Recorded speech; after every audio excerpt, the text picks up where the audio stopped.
A Sapphic senator conceals her affair, until a young staffer uncovers the scandal. Behind closed doors. Chapter 1. The marble corridors of the Russell Senate office building echoed with the sharp click of Senator Megan Clark's heels as she strode toward her office, her navy blazer perfectly tailored, her expression composed despite the chaos brewing in her chest.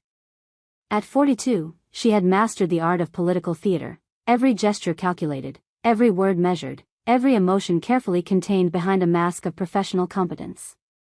Senator Clark, the Healthcare Committee meeting has been moved to 3:30, called her Chief of Staff, Marcus, jogging to keep pace with her long strides. Fine. And the energy bill? Senator Williams wants to discuss amendments over lunch tomorrow. Megan nodded curtly, her mind already shifting to the dozen other fires that needed extinguishing before the day's end. She pushed through the heavy oak doors into her private office, grateful for the momentary sanctuary. The afternoon sun streamed through tall windows, casting golden rectangles across the Persian rug that had belonged to her predecessor, a man whose scandals had paved her path to this office 3 years ago. She set her briefcase on the mahogany desk and allowed herself exactly 30 seconds to close her eyes and breathe. In those stolen moments, her thoughts inevitably drifted to Elena, dark hair spilling across white pillowcases, fingers trailing along her collarbone, whispered promises in the pre-dawn darkness of hotel rooms in cities where no one knew their names. A sharp knock interrupted her reverie. "Come in." The door opened to reveal a young woman Megan had never seen before, mid-20s, with striking auburn hair pulled back in a neat ponytail and intelligent green eyes that seemed to take in everything at once. She wore a simple black dress that managed to be both professional and flattering, and she clutched a tablet against her chest like armor. "Senator Clark? I'm Tanya Mitchell, your new legislative aide. Marcus said you wanted to meet with me." Megan studied the young woman, noting the slight tremor in her voice despite her confident posture. Fresh out of graduate school, probably, all idealism and ambition, not yet ground down by the machinery of Washington politics. "Ms. Mitchell. Georgetown, wasn't it?" "Yes, ma'am. Public policy, with a focus on healthcare legislation." "Good. We'll need that expertise for the upcoming markup. Have you had a chance to review the briefing materials Marcus provided?" Tanya's eyes lit up with enthusiasm. "I have, actually. I noticed some potential issues with Section 402 of the proposed bill. The language around prescription drug negotiations could create loopholes that pharmaceutical companies might exploit."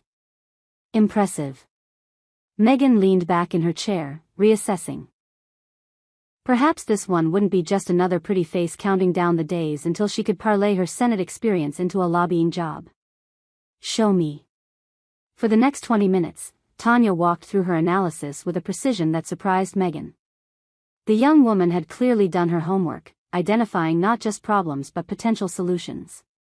As she spoke, gesturing animatedly at charts on her tablet, Megan found herself drawn to the passion in her voice, the way her eyes sparked when she discussed policy implications. "You've done excellent work," Megan said finally. "I want you to prepare a memo on these issues for tomorrow's committee meeting." Tanya's face flushed with pride. "Thank you, Senator. I won't disappoint you." As the young woman turned to leave, Megan called out, "Ms. Mitchell?" Tanya paused at the door. "Welcome to the team."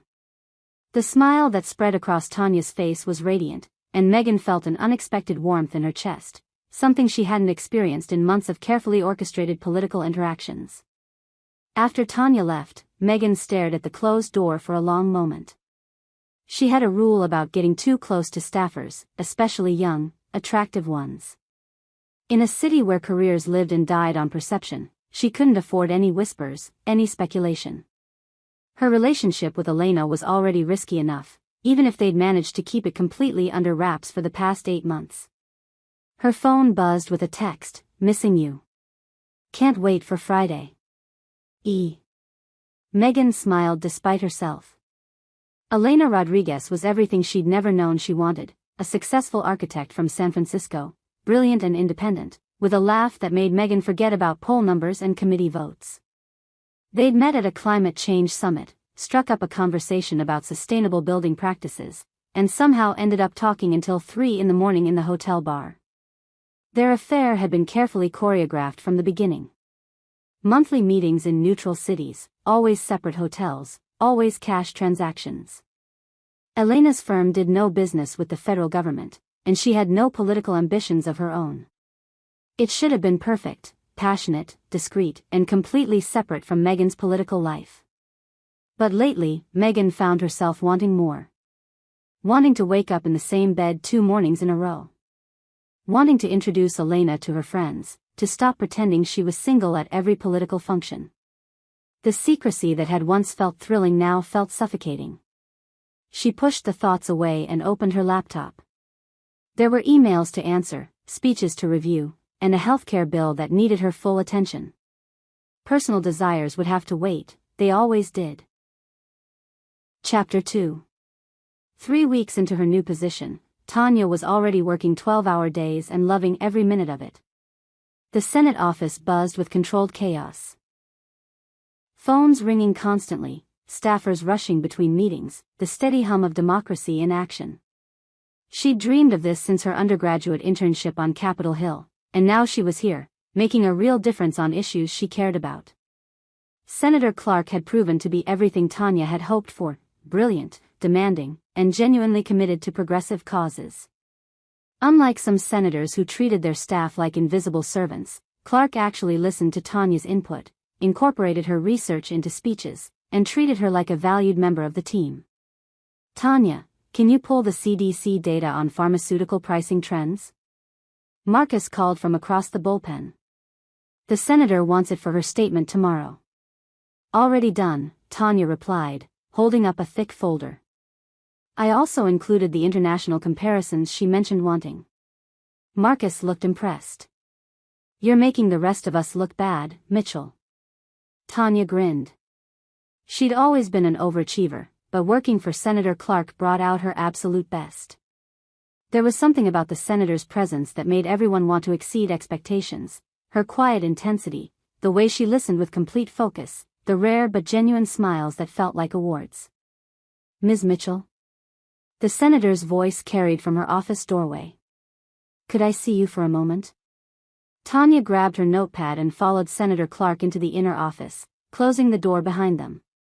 The senator looked tired today, Tanya noticed. There were faint shadows under her eyes, and her usually perfect posture seemed slightly strained. "The pharmaceutical pricing research is excellent," Senator Clark said, settling behind her desk. "I want you to know that your work is being noticed." "Thank you, Senator. I really believe in what we're doing here." "Good. Because I have a sensitive assignment for you." Senator Clark's expression grew serious. "I need you to do some opposition research, quietly. There are rumors that Senator Davidson is going to propose a competing healthcare bill, and I want to know what we're up against before it goes public." Tanya nodded, her pulse quickening. This was the kind of high-level political maneuvering she'd studied in graduate school but never experienced firsthand. "I'll be discreet," she promised. "I know you will. That's why I'm trusting you with this." Senator Clark paused, studying Tanya with those sharp blue eyes that seemed to see everything. "Can I ask you something personal, Ms. Mitchell?" Tanya's breath caught. "Of course. Are you happy here? I know the hours are long, and the pay isn't what you could make in the private sector." The question surprised Tanya. She'd expected something about her background or her political leanings, not this almost vulnerable inquiry. "I am," she said honestly. "This is exactly where I want to be. Working for you it's been the best experience of my career so far." Something flickered across Senator Clark's face: surprise, maybe, or something warmer. "I'm glad to hear that. You're an asset to this team, Tanya. I hope you know that." The use of her first name sent an unexpected flutter through Tanya's chest. Senator Clark rarely used first names with staff, maintaining a professional distance that Tanya had come to respect. But hearing her own name in that carefully modulated voice felt intimate somehow, like a small gift. "Is there anything else you need from me today?" Tanya asked. "Actually, yes. I have a dinner meeting tonight that might run late, and I need someone to handle any urgent calls that come in. Would you mind staying until 8 or 9? Not at all. Tanya would have stayed until midnight if Senator Clark asked. Thank you. Order dinner and put it on the office account. As Tanya headed for the door, Senator Clark called after her again. And Tanya? Good work on the CDC analysis. Your insights on regional pricing variations were particularly astute. Tanya practically floated back to her desk, her cheeks warm with pride. She was making a difference, contributing to important work, and earning the respect of a woman she'd come to admire more each day. Life was good. At 7:30, with the office mostly empty, Tanya was deep in her opposition research when Senator Clark's personal cell phone rang on the desk she'd left behind. The senator had rushed out to her dinner meeting, forgetting the device in her haste. Tanya glanced at the phone, debating whether to ignore it. But what if it was important? What if it was related to committee business or an urgent vote? The caller ID simply said E. No last name, no context. After the fourth ring, Tanya made a decision. Senator Clark's office, this is Tanya Mitchell. Oh. The voice was female, slightly accented, surprised. I was trying to reach Megan. Is she available? I'm sorry, the senator is in a meeting. Can I take a message? There was a pause. This is Elena Rodriguez. She'll know who I am. Could you tell her I called about this weekend? Of course, Ms. Rodriguez. I'll make sure she gets the message. Thank you. The line went dead, and Tanya stared at the phone thoughtfully. Elena Rodriguez. The name wasn't familiar from any of the political contacts Tanya had memorized, and the woman's tone had been personal, almost intimate. She'd called the senator by her first name, asked about weekend plans. Tanya wrote down the message and tried to push away the curious flutter in her stomach. So what if Senator Clark had personal friends? Everyone did. It was none of Tanya's business who called the senator's private line or what they discussed. But as she returned to her research, Tanya found herself wondering about the woman behind the voice, Elena Rodriguez, who called senators by their first names and made plans for weekends. Chapter 3. Megan discovered her forgotten phone at 9:15, after returning from what had been a productive but exhausting dinner with 3 committee chairs and a pharmaceutical lobby representative who'd smiled too much and said too little. The building was nearly empty, just security guards and the occasional late-working staffer moving through the dim corridors. Her office was dark except for one desk lamp still burning in the outer area. Tanya sat hunched over her computer, surrounded by stacks of papers and empty coffee cups, completely absorbed in whatever she was working on. She'd loosened her hair from its usual ponytail, and auburn waves fell around her shoulders as she typed. Ms. Mitchell? Megan called softly, not wanting to startle her. Tanya looked up, blinking as if coming back from a great distance. Senator Clark. How did the dinner go? Productive, if tedious. You didn't have to stay this late. I wanted to finish the Davidson research while it was fresh in my mind. Tanya gestured to the papers surrounding her. I found some interesting connections between his proposed legislation and campaign contributions from insurance companies. Even exhausted, even after a long day, the young woman's dedication impressed Megan. She approached Tanya's desk, noting the careful organization of documents, the detailed notes written in neat handwriting. Show me. For the next 20 minutes, Tanya walked through her findings with the same thoroughness she'd demonstrated in their first meeting. She'd traced contribution patterns, identified potential conflicts of interest, and mapped out how Davidson's bill would benefit his biggest donors. It was exactly the kind of meticulous research that could make or break a political argument. This is exceptional work, Megan said finally. You've given us exactly what we need to counter his proposal. Tanya's tired face lit up with satisfaction. I'm glad I could help. Oh, before I forget, you had a call on my personal phone. Elena Rodriguez? She said to tell you she called about this weekend. Megan felt her chest tighten. Elena calling her office line was unusual. They had protocols, careful ways of communicating that didn't involve her Senate staff. Did she say anything else? No, just that you'd know who she is and it was about weekend plans. Tanya paused, studying Megan's face with those perceptive green eyes. Is everything all right? Yes, of course. Ms. Rodriguez is a friend. Thank you for taking the message. But Tanya was still watching her with that careful attention, as if cataloging every micro-expression. Megan realized she needed to be more careful. She was usually better at controlling her reactions, but something about Tanya's presence made her feel unexpectedly transparent. You should go home, Megan said, forcing her voice back to its normal professional tone. It's late. So should you. The words slipped out before Tanya could stop them, and she immediately looked embarrassed. I mean, you've had a long day too. There was something almost tender in the observation, a concern that went beyond professional courtesy. Megan felt a warmth spread through her chest. When was the last time someone had worried about her well-being without an agenda? I have a few more calls to make, Megan said, though it wasn't entirely true. But thank you for the concern. As Tanya gathered her things, Megan found herself watching the graceful economy of her movements, the way she carefully stacked papers and capped pens with the same attention to detail she brought to everything else. When Tanya bent to retrieve a fallen document, Megan noticed the elegant line of her neck, the way her hair caught the light. The observation sent a sharp spike of alarm through Megan's consciousness.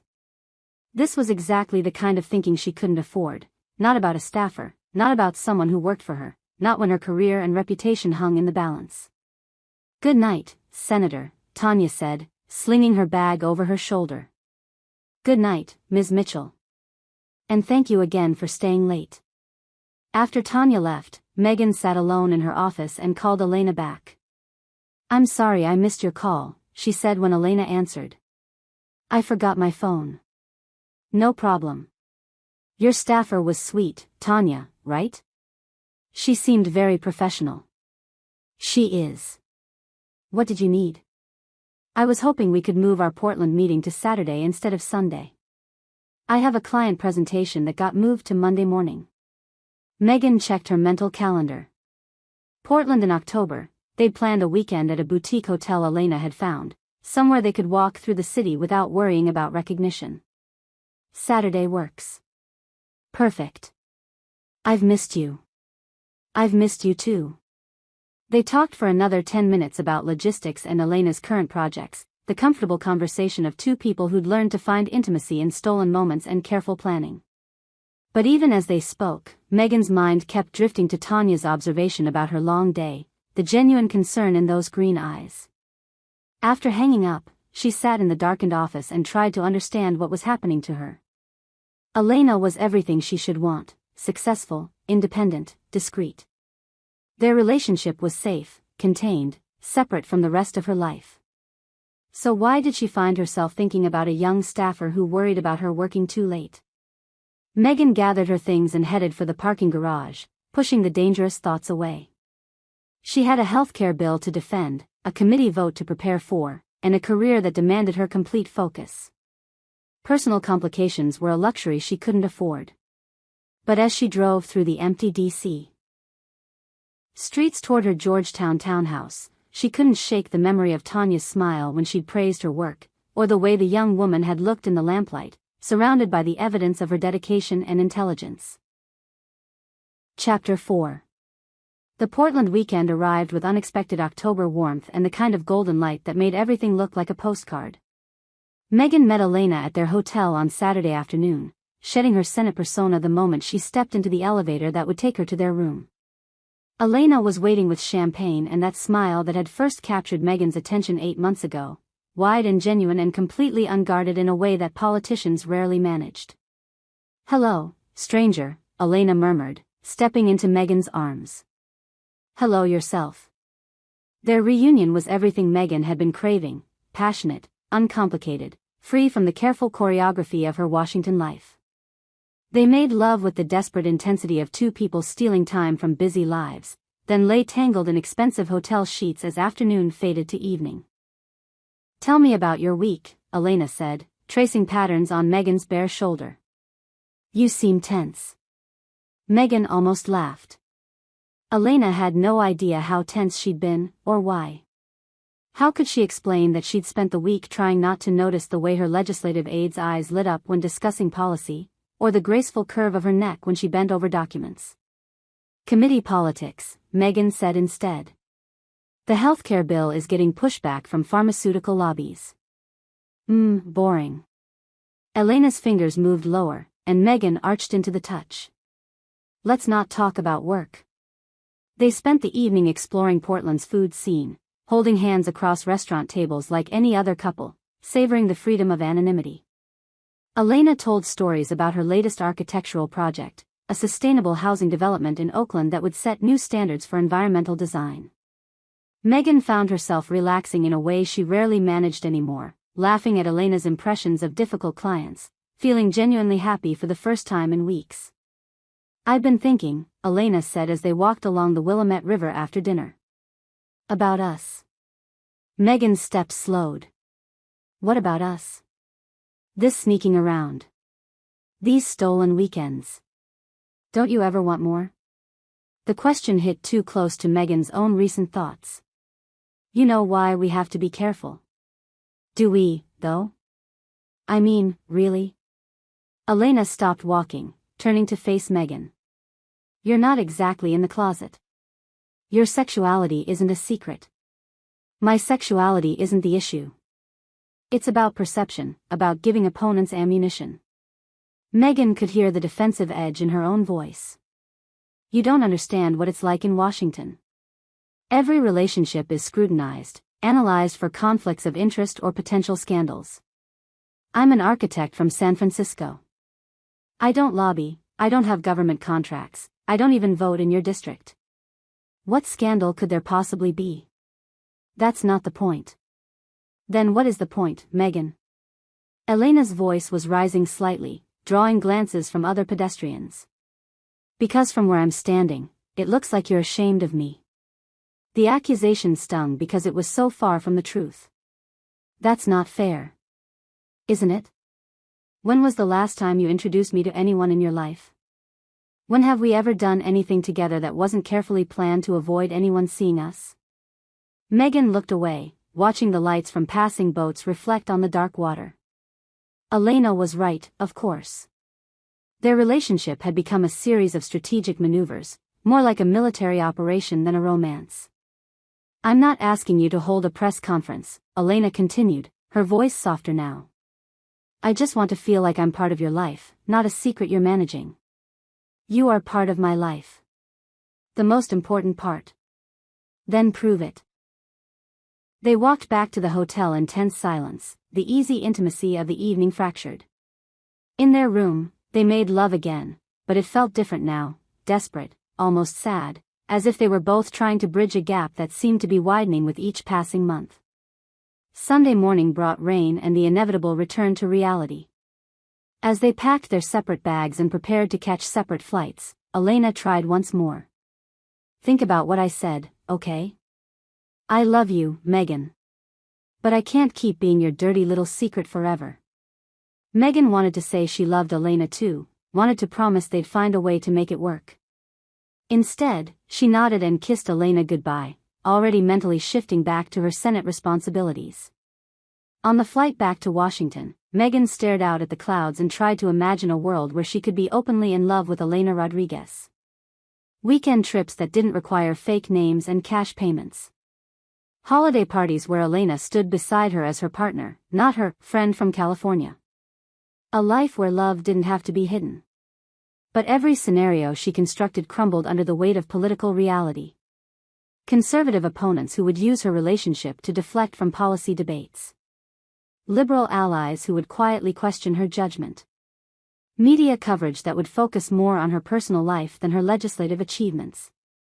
By the time the plane landed at Reagan National, Megan had convinced herself that secrecy was the only viable option. Elena would understand, eventually. She had to. What Megan didn't know was that Tanya Mitchell had spent her weekend doing exactly the kind of thorough research that made her such a valuable staffer, and that Elena Rodriguez's name had appeared in several places that made Tanya's carefully trained political instinct sit up and take notice. Chapter 5.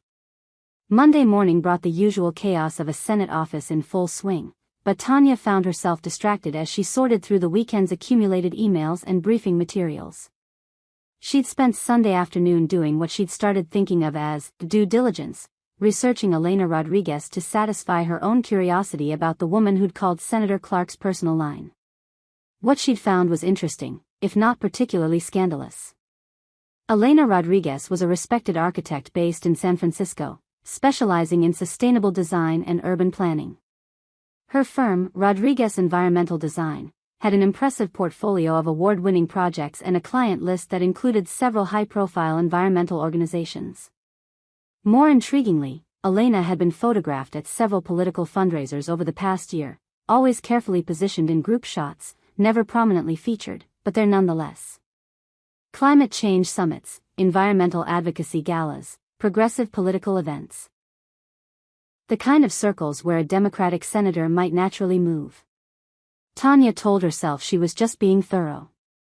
In her position, it was important to know about the people in Senator Clark's orbit, to understand potential connections and conflicts of interest. It had nothing to do with the odd flutter she'd felt when the woman called, or the way Senator Clark's composed expression had shifted when she'd mentioned the message. "Mitchell, you look like you're solving world hunger over there," Marcus called from his desk. "Please tell me it's the healthcare markup prep and not some new crisis I need to know about." "Just catching up on weekend reading," Tanya replied, quickly closing the browser tab with Elena's architectural firm website. "The markup materials are ready to go." "Good. The senator wants to meet with the team at 10 to go over strategy." Tanya spent the next hour reviewing committee procedures and potential amendments, forcing herself to focus on the work that actually mattered. But when Senator Clark walked into the conference room at exactly 10 o'clock, Tanya found herself studying her boss's face for signs of, what? Stress? Satisfaction? Some hint about how her weekend had gone. Senator Clark looked perfectly composed as always, her navy suit impeccable, her blonde hair pulled back in its usual neat chignon. But Tanya noticed the faintest shadows under her eyes, a tension in her shoulders that suggested the weekend hadn't been entirely restful. "Let's dive right in," Senator Clark said, settling at the head of the conference table. "The Davidson bill is going to be introduced tomorrow, and we need to be ready with our response." For the next hour, they strategized talking points and amendment language, dissecting every clause of Davidson's proposal with the precision of surgeons. Tanya found herself impressed, as always, by Senator Clark's command of the material and her ability to see 3 moves ahead in the political chess game. "Tanya's research on Davidson's donors is going to be crucial," Senator Clark said, nodding in her direction. "Make sure those connection charts are ready for the press briefing." "Already prepared," Tanya replied, pleased by the recognition. "I also drafted some potential response quotes that tie his positions to his funding sources." "Excellent. Let me see those after we're done here." As the meeting broke up, Senator Clark gestured for Tanya to stay behind. They waited until the others had filed out, leaving them alone in the conference room with its wall of windows overlooking the Capitol dome. "I wanted to thank you again for staying late Friday," Senator Clark said. "Your research made a real difference in our strategy." "I'm happy to help. That's why I'm here." Senator Clark studied her for a moment, and Tanya felt that familiar flutter under the intensity of her gaze. "Can I ask you something, Ms. Mitchell?" "Of course." "The woman who called Friday night. Elena Rodriguez. Did she say anything else?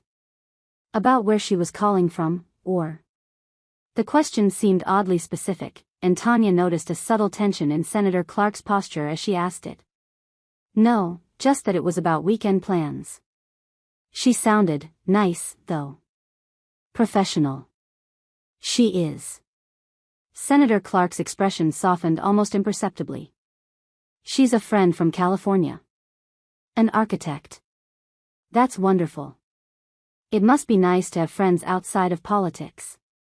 "It is." But Senator Clark's voice carried a note of something, sadness? Frustration, that made Tanya want to ask follow-up questions she had no business asking. Instead, she gathered her materials and prepared to leave.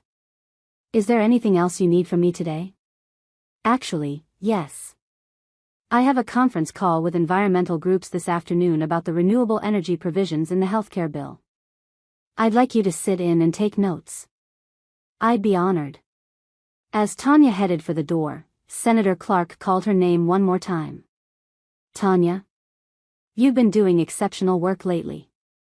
I hope you know how much I appreciate your dedication. The praise sent warmth spreading through Tanya's chest, and she found herself smiling more broadly than strictly professional. Thank you, Senator.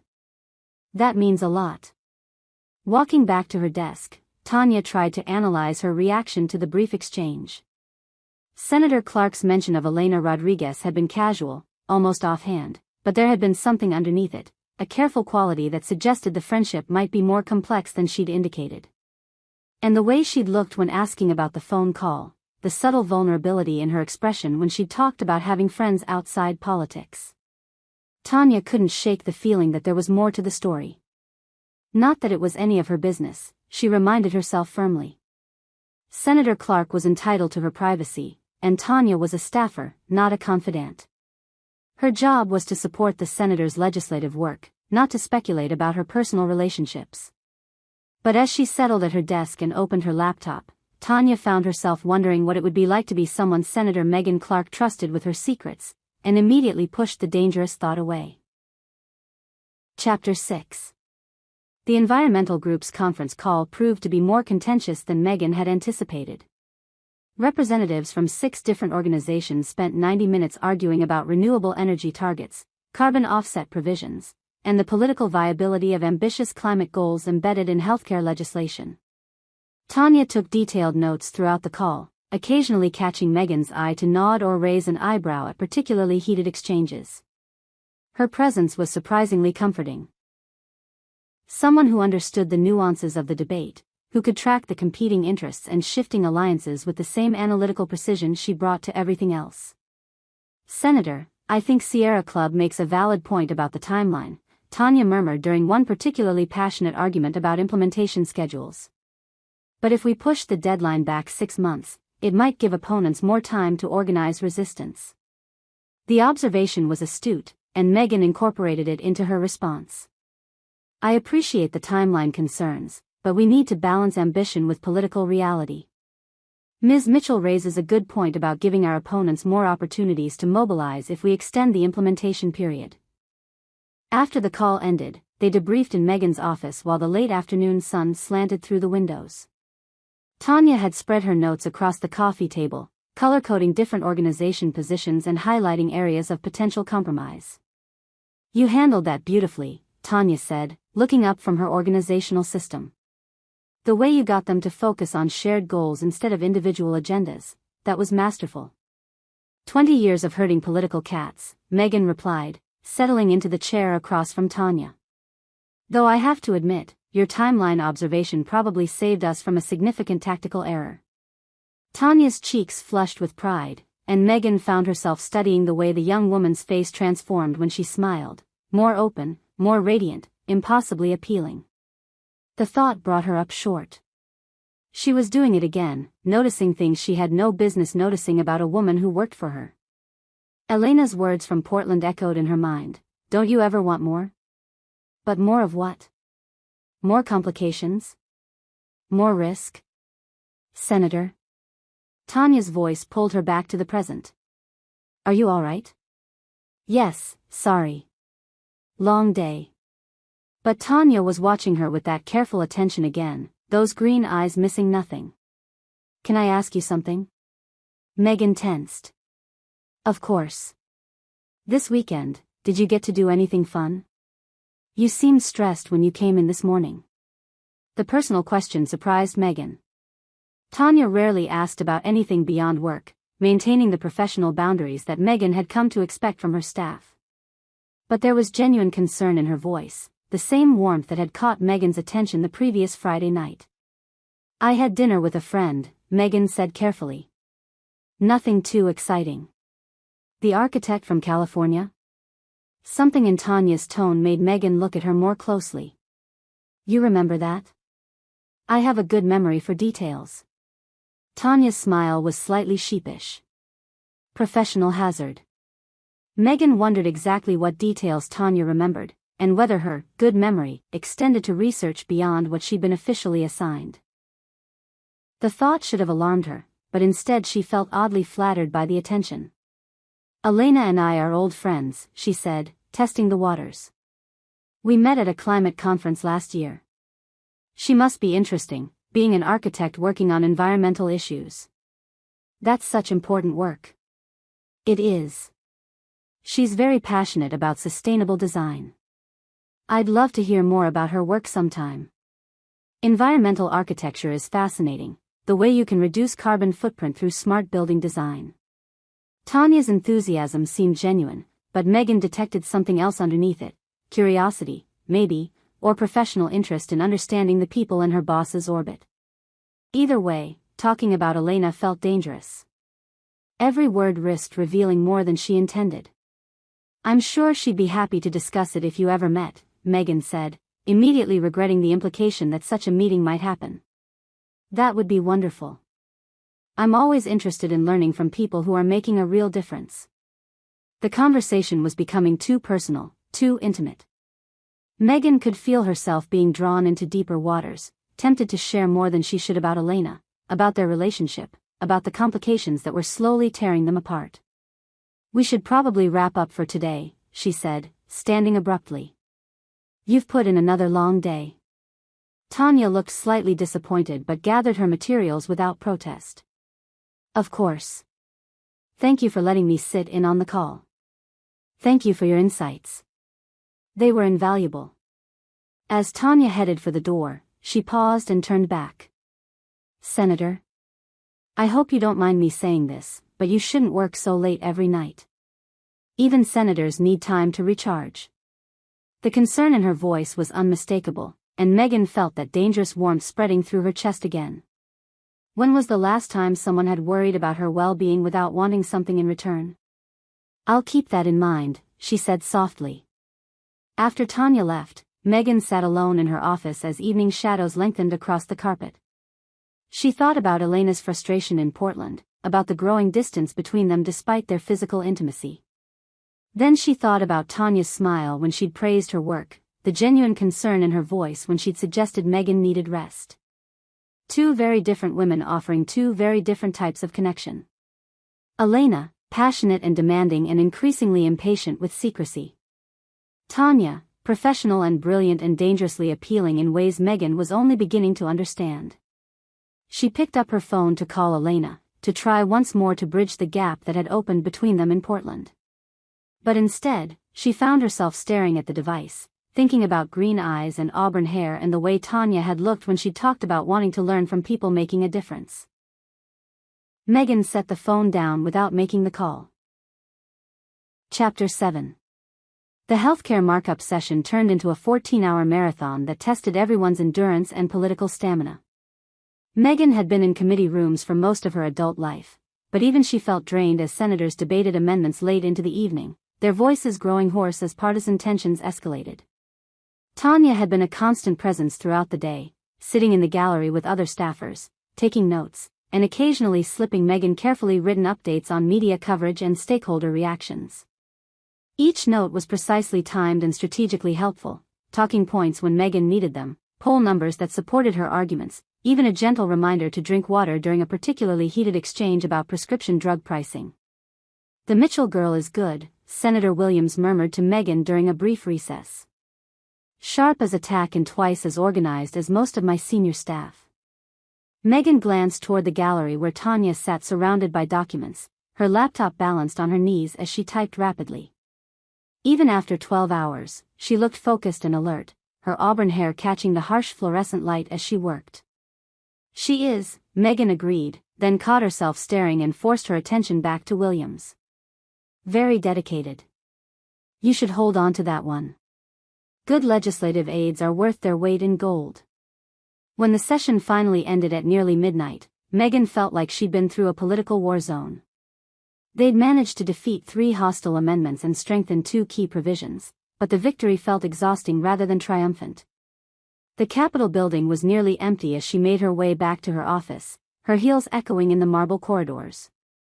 She was surprised to find Tanya still at her desk, organizing the day's materials and preparing briefing documents for the morning's media interviews. "Ms. Mitchell," Megan said, stopping at the edge of Tanya's workspace. "You should have gone home hours ago." Tanya looked up, pushing a strand of hair behind her ear. "I wanted to get everything organized while it was fresh in my mind. Besides, I knew you'd need talking points for the morning shows." She gestured to a neat stack of papers beside her computer: press statements, statistical summaries, and response strategies for likely questions. Even exhausted, she'd anticipated Megan's needs and prepared accordingly. "This is exceptional work," Megan said, picking up the press materials. "But you need to take care of yourself too." "I will. I wanted everything to be perfect for tomorrow. Today was such a big win, and I want to make sure we communicate that effectively." There was something almost breathless in Tanya's voice, an excitement that went beyond professional satisfaction. She'd been invested in every moment of the committee debate, understanding not just the policy implications but the political theater, the strategic maneuvering that would determine whether their healthcare reforms ever became reality. "You were incredible today," Megan said softly. "I don't know how I would have managed without your support." Tanya's face lit up with a smile that was radiant even in the harsh office lighting. "Really? Really? You anticipated my needs before I knew what they were. That takes remarkable instinct and attention to detail." "I've been watching you work," Tanya said, then immediately looked embarrassed. "I mean, professionally. Learning your patterns, understanding how you think through complex problems. You're an amazing senator, and I wanted to support you the best way I could." The admission sent an unexpected jolt through Megan's system. Tanya had been studying her, learning her rhythms and preferences with the same careful attention she brought to policy research. There was something intensely intimate about the idea of being so thoroughly observed and understood. "I should drive you home," Megan heard herself say. "It's late, and you shouldn't be alone on the metro at this hour." "Oh, you don't need to. I insist. Besides, I could use the company for the drive." Tanya hesitated, clearly torn between propriety and exhaustion. "If you're sure it's not too much trouble." "No trouble at all." 20 minutes later, they were driving through the quiet streets of D.C. in Megan's BMW, classical music playing softly as they headed toward Tanya's apartment in DuPont Circle. The younger woman had given her address without the usual political geography that dominated most Washington conversations, no mention of networking opportunities or strategic location choices, just a simple, "It's near the bookstore on Connecticut Avenue." "Can I ask you something?" Tanya said as they stopped at a red light. "What made you decide to run for Senate?" The question was more personal than their usual conversations, but something about the late hour and the intimacy of the darkened car made it feel natural. "I wanted to make a difference," Megan said. "I know that sounds like a campaign slogan, but it's true.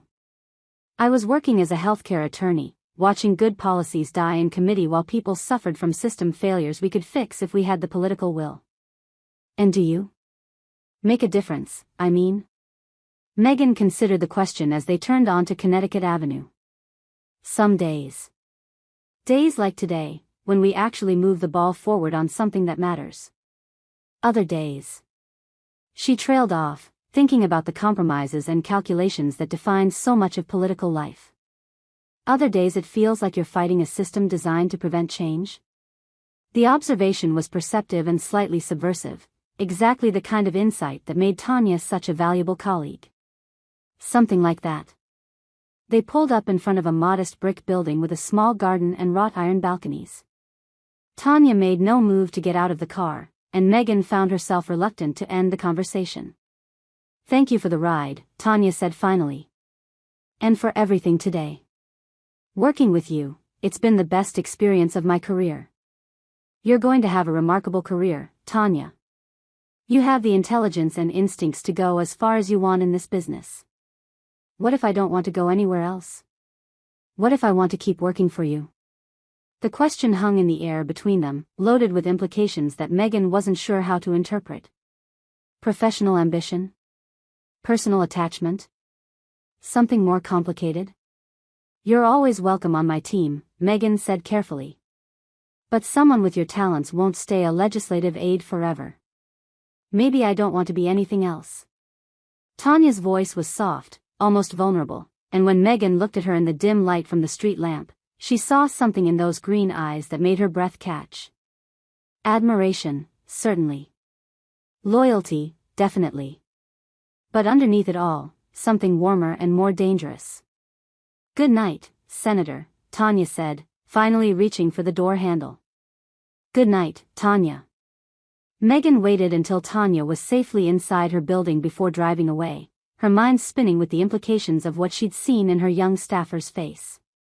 Professional boundaries were blurring in ways that could destroy everything she'd worked for, but as she drove through the empty streets toward Georgetown, she couldn't shake the memory of Tanya's smile or the warmth in her voice when she'd said she didn't want to be anywhere else. Chapter 8. Elena's text arrived at 7:30 the next morning, just as Megan was reviewing talking points for her CNN interview. "Saw you on the news. Great work on the healthcare bill. Can we talk tonight?" Megan stared at the message while her makeup artist applied powder for the television cameras, feeling a familiar twist of guilt in her stomach. She'd been so focused on the committee victory and her late-night drive with Tanya that she'd forgotten to call Elena about the markup results. "Senator, we're live in 30 seconds, the producer announced." Megan pushed thoughts of Elena aside and slipped into her television persona, confident, articulate, completely in control. The interview went smoothly, hitting all the key points Tanya had prepared, deflecting the host's attempts to create controversy, and positioning the healthcare bill as a common-sense solution to genuine problems.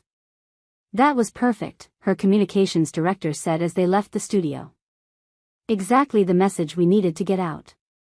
But as Megan's car pulled away from the CNN building, her thoughts returned to Elena's text and the conversation they needed to have. Their Portland weekend felt like it had happened months ago rather than days, and the distance between them seemed to be growing rather than shrinking. She called Elena during the drive back to Capitol Hill. "Hi," Elena's voice was carefully neutral. "How are you feeling about yesterday?" "Good. The markup went better than expected, and we managed to strengthen some key provisions. I watched your interview this morning. You looked happy. More relaxed than you've seemed in months." There was something probing in Elena's observation, and Megan wondered what exactly she'd conveyed on television that Elena had noticed. "It felt good to have a real victory for once," Megan said. "Sometimes this job feels like a series of strategic retreats, so when you actually advance the ball." "I get it. I'm proud of you." Elena paused. "But that's not why I called." Megan's stomach tightened. "What's on your mind?" "I've been thinking about our conversation in Portland. About what I said about wanting more." "Elena. Let me finish. I know you think I don't understand the pressures you're under, but I do. I understand that your career requires sacrifices, that you have to be careful about perception and political implications. Then you understand why. But I also understand that life is short, Megan. And I love you too much to spend it hiding in hotel rooms and pretending we're just friends." The words hit like a physical blow. Elena had never said she loved her before. They'd carefully avoided that level of emotional commitment, as if speaking it aloud would make their relationship too real, too risky. "I love you too," Megan said quietly, surprising herself with the admission. "But that doesn't change the reality of our situation." "It could, though. If you wanted it to." Megan pulled into the Senate parking garage, her hands shaking slightly as she turned off the engine. "What are you saying?" "I'm saying I can't do this anymore. The secrecy, the careful planning, the constant worry that someone might see us together. I want to be part of your life, really part of it, or I need to move on." "Elena, please. I'm not trying to give you an ultimatum.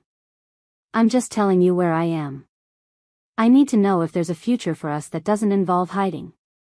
The line went quiet except for the sound of Elena's breathing and the distant hum of traffic. Megan closed her eyes, seeing two paths stretching out before her, one that led to safety and political survival, another that led toward Elena and the kind of authentic relationship she'd been craving. "How long do I have to decide?" "I don't know. I'm not putting a deadline on this. But I can't keep indefinitely putting my life on hold for a relationship that might never be real. After they hung up, Megan sat in her car and tried to imagine what choosing Elena would mean. Coming out publicly wasn't the issue. Her sexuality had been an open secret in Washington for years, and most voters in her liberal state wouldn't care. But acknowledging a serious relationship would invite scrutiny, create potential conflicts, change the careful image she'd cultivated. More troubling was the realization that when she tried to envision a future with Elena, her mind kept drifting to someone else entirely.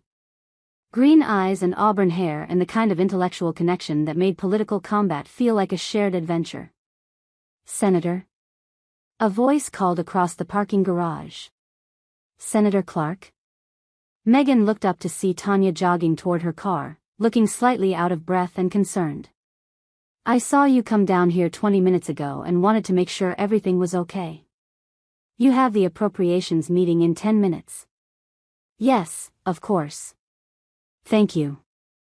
But as Megan got out of her car, Tanya studied her face with that careful attention she'd come to know so well. "Are you all right? You look upset." The genuine concern in Tanya's voice was almost overwhelming. Here was someone who noticed when she was late, who worried about her emotional state, who seemed to care about her well-being without any hidden agenda. "Personal call," Megan said. "Nothing that affects the schedule." "Okay. But if you need to reschedule anything." "I don't." "Let's go." As they walked toward the elevator together, Megan found herself acutely aware of Tanya's presence beside her, the sound of her heels on the concrete, the subtle scent of her perfume, the way she dropped everything to check on her boss's well-being. Elena wanted a future together, wanted Megan to choose love over political calculation. But as they stepped into the elevator and Tanya began briefing her on the appropriations meeting, Megan wondered if she was already falling for someone else entirely, someone whose presence in her life was becoming increasingly impossible to ignore. Chapter 9. The appropriations meeting dragged through the afternoon like a slow-motion disaster, with senators arguing over budget allocations while Megan's mind kept circling back to Elena's ultimatum and the impossible choice it represented. She found herself stealing glances at Tanya, who sat in the back of the room taking notes with her usual meticulous attention, occasionally catching Megan's eye with small nods of encouragement during particularly tedious exchanges. When the meeting finally ended, Megan felt emotionally drained in a way that had nothing to do with politics. She was gathering her materials when Senator Davidson approached, his smile carrying the predatory quality that always made her instincts sharpen. "Megan, excellent work on the healthcare markup yesterday. Though I have to say, some of your amendments were more aggressive than I expected. Healthcare reform requires bold action, Jim. Half measures won't solve the problems we're facing. Bold action, yes. But we also need to be realistic about what's politically viable." His eyes glittered with something unpleasant. "Speaking of political viability, I heard an interesting rumor the other day." Megan's blood turned cold, but she kept her expression neutral. Rumors are usually more interesting than accurate. This one was about your personal life. Something about frequent trips to meet a certain West Coast architect. The words hit like a physical blow, but Megan's years of political training kicked in automatically. "I'm not sure what you're implying, Jim, but my personal relationships are hardly committee business." "Of course not. I'm just saying that in today's political climate, senators need to be careful about appearances. The voters expect a certain level of discretion." The threat was subtle but unmistakable. Davidson somehow knew about Elena, which meant others might know too. Her carefully constructed secrecy had been compromised, and now her relationship was potential ammunition for political enemies. "I appreciate your concern," Megan said icily, "but I'm quite capable of managing my own affairs." "I'm sure you are." Just friendly advice from one colleague to another. Davidson walked away with that same predatory smile, leaving Megan standing frozen in the committee room as the implications crashed over her. If Davidson knew about Elena, the information could surface at any time, leaked to the media, whispered to opposition researchers, used as leverage for political negotiations. "Senator?" Tanya's voice cut through her spiraling thoughts. "Are you ready to head back?" Megan looked at her young staffer, so earnest, so concerned, so completely unaware of the political earthquake that had just shifted the ground beneath them. "Yes," she managed. "Let's go." They walked back to the office in relative silence, Tanya seeming to sense that something significant had happened but wisely not pressing for details. Once they were behind closed doors, Megan's carefully maintained composure finally cracked. "Cancel my evening appointments," she said, sinking into her desk chair. "I need some time to think." "Of course. Should I reschedule the pharmaceutical lobby meeting for tomorrow?" "Friday. And tell Marcus I don't want to be disturbed unless the building is on fire." Tanya hesitated at the door. "Senator, if there's anything I can do." "There isn't. But thank you." After Tanya left, Megan stared out her window at the Capitol dome and tried to process what Davidson's threat meant for her relationship with Elena. The secrecy that had felt protective now seemed naive. If Davidson knew, others probably did too. Her carefully choreographed affair was already compromised. She thought about calling Elena, explaining what had happened, discussing damage control strategies. But what could she say? That their relationship was now a political liability that could destroy everything Megan had worked for? That love, no matter how genuine, couldn't compete with the harsh realities of political survival? Her phone buzzed with a text from Elena, thinking about our conversation. "I know this is hard, but I meant what I said. I love you." Megan stared at the message, feeling something crack open in her chest. Elena loved her. Had risked everything to say so. Deserved better than this careful dance of secrecy and political calculation. But before she could respond, there was a soft knock on her door. "Senator?" Tanya's voice was barely audible. "I'm sorry to bother you, but there's something I think you should know." Dread pooled in Megan's stomach. "Come in." Tanya entered with a manila folder, her expression carefully neutral but her eyes bright with concern. "I've been monitoring social media and news feeds, and there are some unusual search patterns related to your name." "What kind of patterns?" "Searches combining your name with terms like personal life and California connections. Nothing concrete yet, but the activity suggests someone might be developing a story." Megan's worst fears crystallized. "How long has this been going on?" "The spike started this afternoon, about an hour after the appropriations meeting ended." Davidson had wasted no time. Whatever information he had, he was already putting it into play, probably through surrogates and opposition research firms that could maintain plausible deniability. "There's more," Tanya said quietly. "I cross-referenced the search patterns with recent travel records that are publicly available through congressional disclosure forms. Someone with access to those records could piece together a pattern of trips that might raise questions." The careful professionalism in Tanya's voice couldn't quite mask her concern, and Megan realized her young staffer had figured out more than she was directly saying. Tanya was too smart, too thorough, not to have connected the dots between Elena's phone call, Megan's recent travel, and the developing threat. "What would you recommend?" Megan asked, curious to hear Tanya's analysis. "Proactive transparency," Tanya said without hesitation. "If someone is developing a story about your personal life, the best defense is to control the narrative yourself. Get ahead of it before they can frame it negatively. And if the personal relationship in question could be seen as politically complicated?" Tanya's green eyes met hers directly. "Then you have to decide whether protecting the relationship is worth the political risk, or whether protecting your career is worth the personal cost." The words echoed Elena's ultimatum with uncomfortable precision. Two women, in very different ways, asking her to choose between love and ambition, between authentic connection and political survival. "Thank you for the analysis," Megan said finally. "I need to make some phone calls." "Of course. I'll be at my desk if you need anything." As Tanya reached the door, Megan called her name. "Tanya?" "This conversation." "Never happened," Tanya said quietly. "Whatever you decide, you have my complete loyalty." After she left, Megan sat alone with the weight of impossible choices pressing down on her shoulders. Elena's love, Davidson's threats, Tanya's careful concern, all of it swirling together into a crisis that could reshape her entire life. She picked up her phone to call Elena, then set it down again. Whatever decision she made would have to wait until she understood exactly how much danger they were all in. Chapter 10. Megan spent the evening making careful phone calls to trusted allies, trying to gauge how much of her relationship with Elena had become Washington gossip. The conversations were exercises in political code, oblique references to personal matters, and potential vulnerabilities, that allowed everyone to discuss the situation without saying anything explicitly. By 10 o'clock, she had a clearer picture of the threat. Davidson's camp was definitely fishing for information, but they didn't seem to have concrete evidence yet. The search patterns Tanya had identified were exploratory, not confirmatory.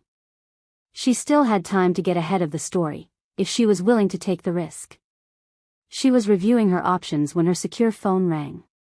Elena's name appeared on the screen, and Megan hesitated before answering. "Hi," she said quietly. "I've been thinking about our conversation all day," Elena said without preamble. "And I realized I've been unfair to you." "Elena. No, let me say this. I know what I'm asking you to risk.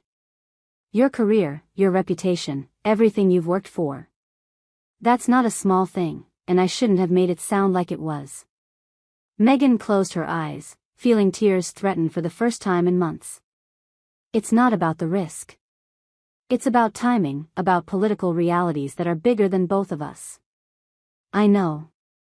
But here's what I realized today. I'd rather have 6 months of being openly together than 6 years of hiding. Even if it means everything falls apart afterward." The words cut straight to Megan's heart. Elena was offering to sacrifice their future for a moment of authentic connection, asking for honesty instead of safety. "There's something you need to know," Megan said. "I think someone is investigating our relationship. Political opponents who might use it against me." The line went quiet for a long moment. "Are you in danger?" "Politically, yes.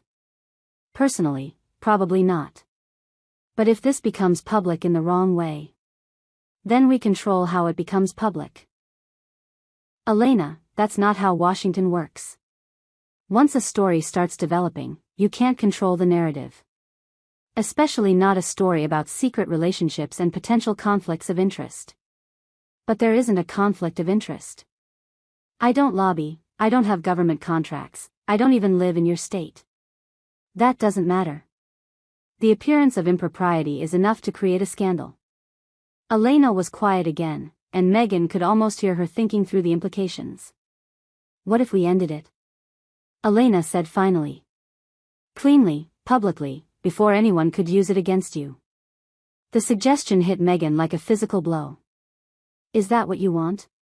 "God, no. But if it would protect you.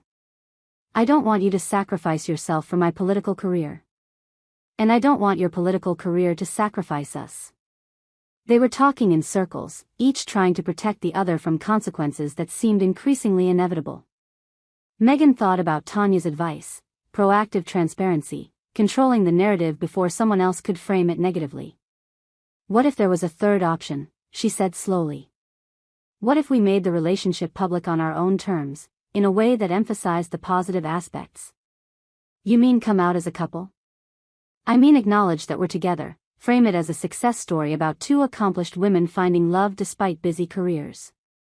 Take away the secrecy that makes it look scandalous." Elena's intake of breath was audible. "You would do that?" "I'm considering it. It would mean giving up our privacy, dealing with media attention, facing political fallout. But it might be better than letting someone else tell our story." "Megan, are you sure? This is your career we're talking about." "My career will survive a relationship. It might not survive a scandal." They talked for another hour, working through the logistics and implications of going public. It would require careful timing, strategic media placement, and a communication strategy that emphasized their professional accomplishments rather than personal drama. "I need to talk to my staff," Megan said finally.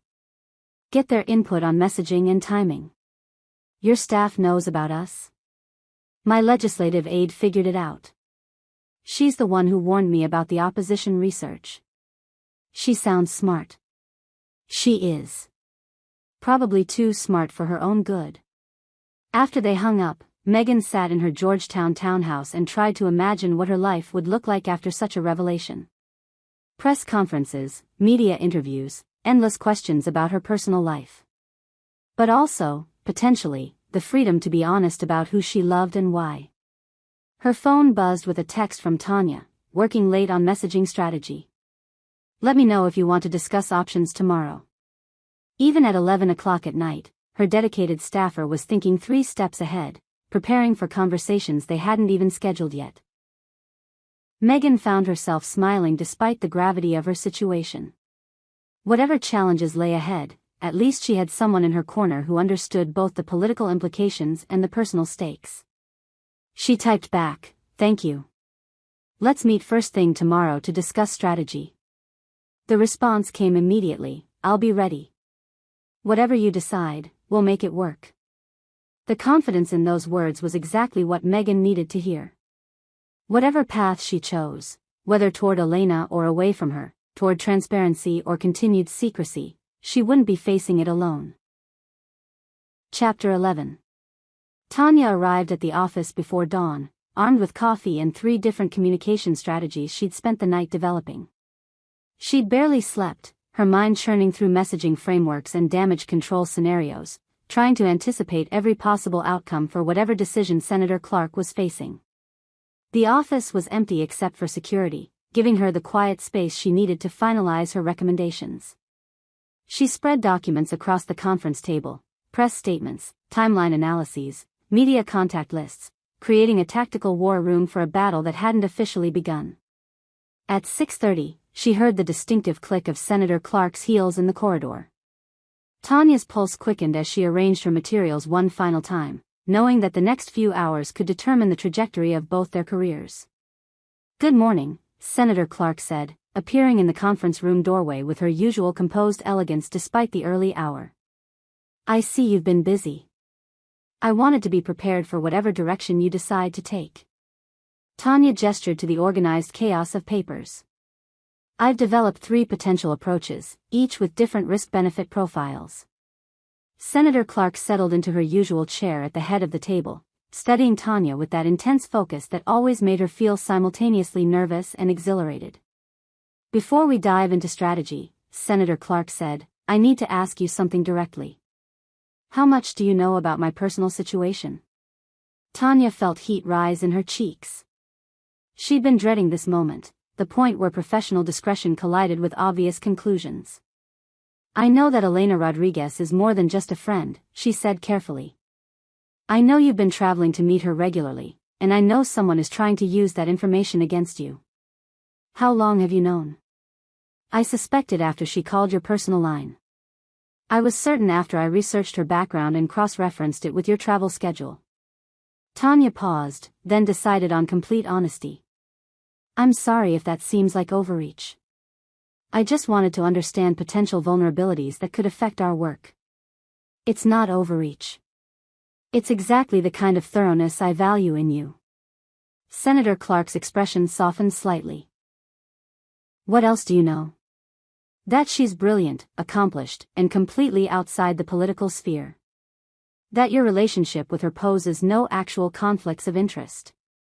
And that whoever is investigating this is looking for scandal where none exists.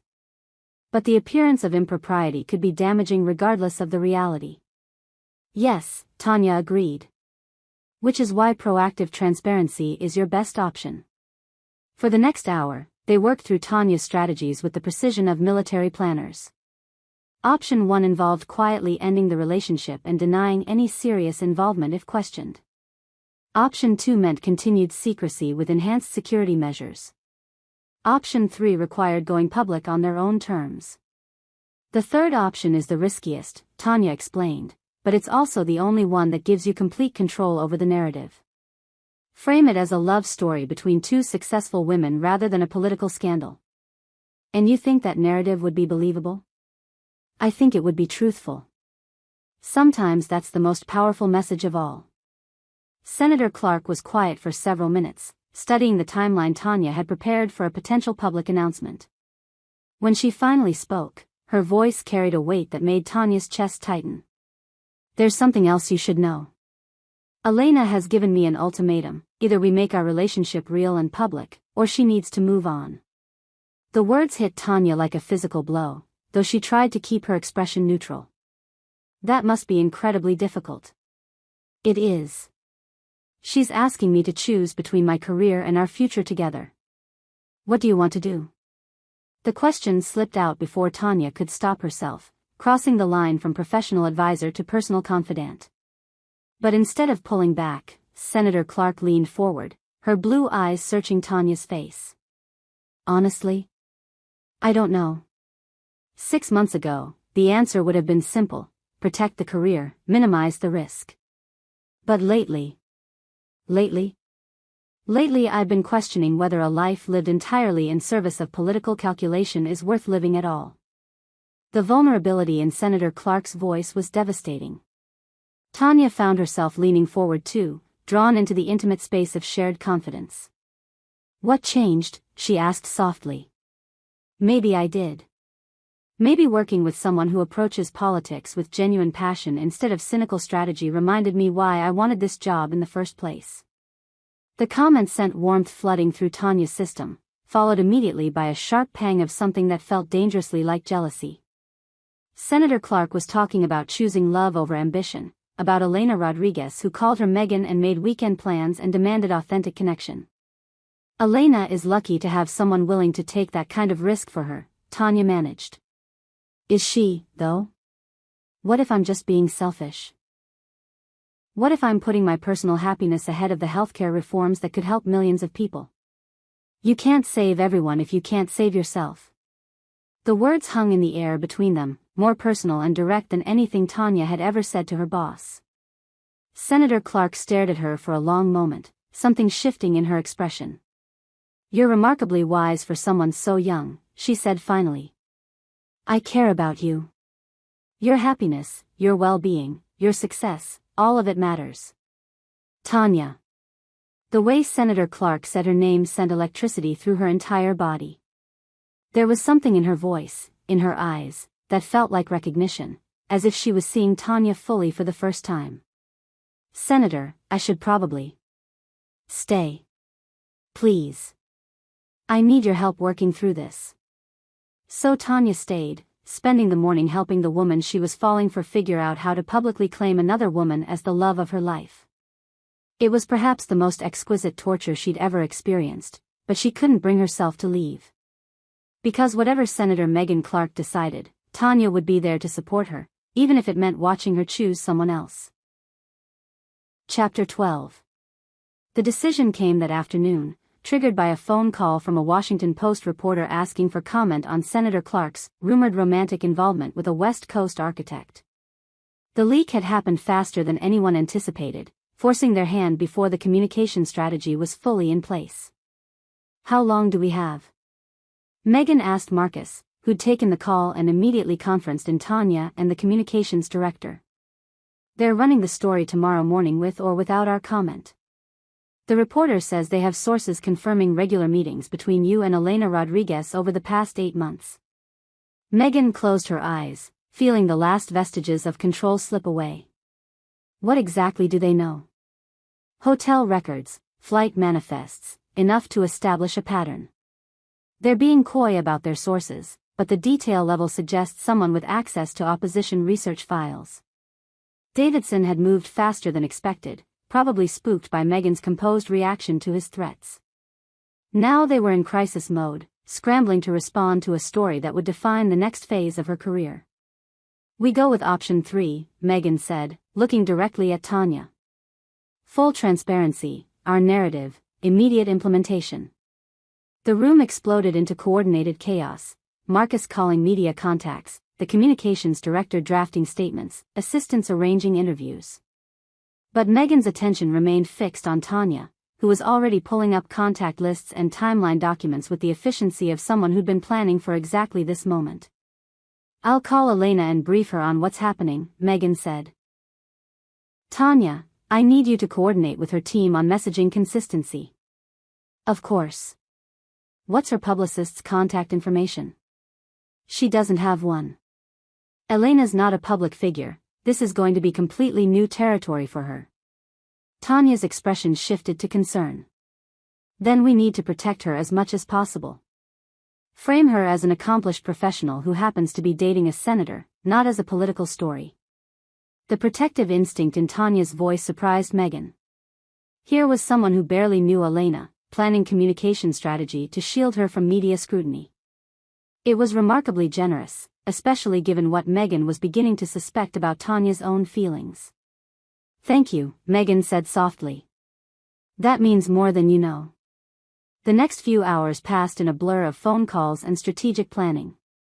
Elena took the news with characteristic directness, agreeing to coordinate statements and make herself available for interviews if necessary. Her voice carried excitement beneath the anxiety. Finally, after months of secrecy, they could be honest about their relationship. "Are you sure about this?" Elena asked during their third conversation of the day. "There's still time to deny everything, claim we're just friends." "I'm sure," Megan said, surprised by how certain she felt. "I'm tired of hiding who I love."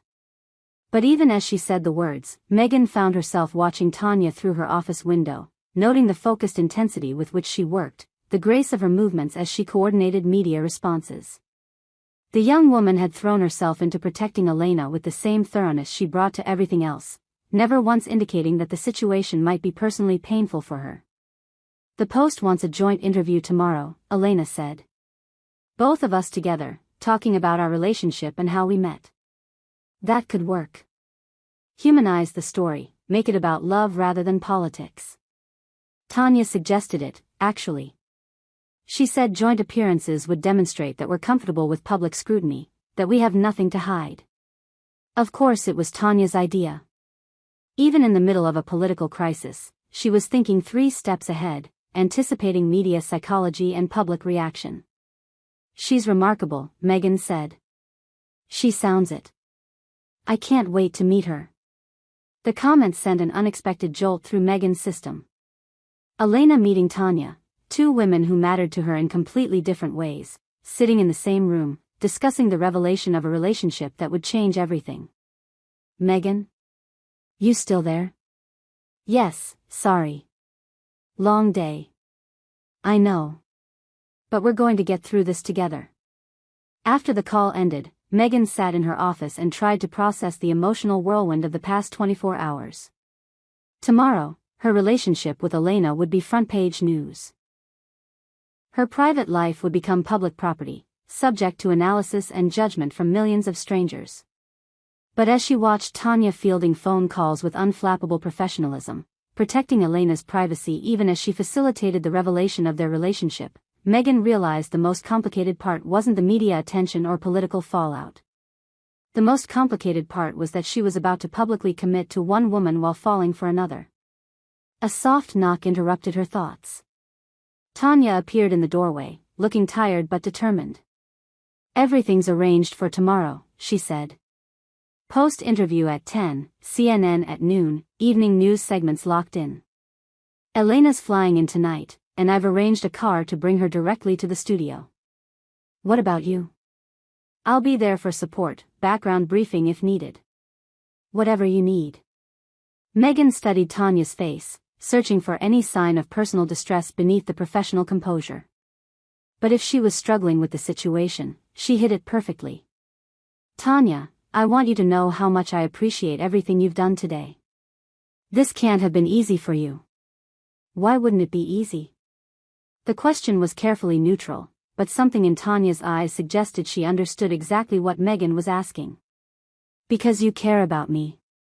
And watching someone you care about navigate a relationship crisis, even professionally, can be emotionally challenging." Tanya was quiet for a long moment, her green eyes holding Megan's gaze with uncomfortable directness. "You're right," she said finally. "It hasn't been easy. But your happiness matters more than my comfort." The admission hung between them, loaded with implications neither of them could afford to explore. Megan felt her breath catch as she recognized the depth of feeling Tanya was acknowledging, and the sacrifice she was making to protect it. "Thank you," Megan whispered. "Always," Tanya replied, then turned and walked away before either of them could say anything that would make the situation even more impossible than it already was. Chapter 13. Elena arrived at Dulles Airport at 11:30 that night, her red-eye flight from San Francisco delayed by weather that seemed determined to complicate an already chaotic day. Megan had wanted to pick her up personally, but Marcus had insisted that any public appearance before their planned revelation would be premature and potentially damaging. Instead, Tanya volunteered to handle airport pickup duty, reasoning that an unrecognized Senate staffer could navigate the logistics without attracting attention. Megan agreed reluctantly, knowing it was the smart strategic choice while simultaneously dreading the moment when the two most important women in her life would meet for the first time. "I'll have her at the hotel by midnight," Tanya promised as she gathered her keys and coat. "The press briefing is scheduled for 8:30, which gives you time for a private conversation before the interviews begin." "Thank you. I know this is above and beyond your job description." Tanya paused at the office door, her expression carefully controlled. "Nothing about working for you has been typical job description territory."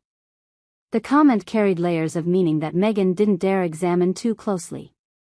Instead, she nodded and watched Tanya disappear into the corridor, leaving her alone with files full of talking points and the growing certainty that tomorrow would change everything. At the airport, Tanya stood in the arrivals area holding a simple sign with "Rodriguez" written in her neat handwriting, scanning the crowd of depleted travelers emerging from the terminal. She'd studied Elena's photo online extensively, ostensibly for security purposes, but privately trying to understand what drew Senator Clark to this particular woman. Elena Rodriguez appeared exactly as her pictures suggested, elegant, confident, with dark hair and intelligent eyes that seemed to take in everything at once. She moved through the crowd with the purposeful stride of someone accustomed to navigating unfamiliar spaces, wheeling a small suitcase and checking her phone with professional efficiency. "Ms. Rodriguez?" Tanya approached with her most diplomatic smile. "I'm Tanya Mitchell, Senator Clark's legislative aide." Elena's face lit up with genuine warmth. "Tanya. Megan has told me so much about you. Thank you for picking me up. I know this is a crazy time for everyone." The easy familiarity in Elena's voice when she said Megan's first name sent an unexpected pang through Tanya's chest. This was the woman who got to call her senator by her given name, who had the right to casual intimacy that Tanya could only imagine. "Not a problem at all. How was your flight?" "Long and turbulent, which seems fitting given the circumstances." Elena studied Tanya as they walked toward the parking garage. "You look younger than I expected." "I get that a lot in Washington. Youth is often mistaken for inexperience here. But not by Megan. She says you're the smartest person on her staff." The compliment should have felt good, but instead it emphasized the professional boundaries that defined Tanya's relationship with Senator Clark. She was valued for her intelligence, respected for her work ethic, appreciated for her loyalty, all wonderful things that had nothing to do with the personal connection she craved. "Senator Clark is generous with her praise," Tanya said diplomatically. "She's also surprisingly good at reading people. If she says you're exceptional, you are." They drove through the empty DC streets in Elena's rental car, making small talk about the upcoming media strategy while Tanya tried to reconcile the woman beside her with the relationship that had dominated her boss's emotional landscape for months. Elena was clearly intelligent, accomplished, and genuinely caring, exactly the kind of person Senator Clark deserved. Which made Tanya's own feelings even more impossible to justify. "Can I ask you something?" Elena said as they pulled up to the downtown hotel where she'd be staying. "Megan seems different lately.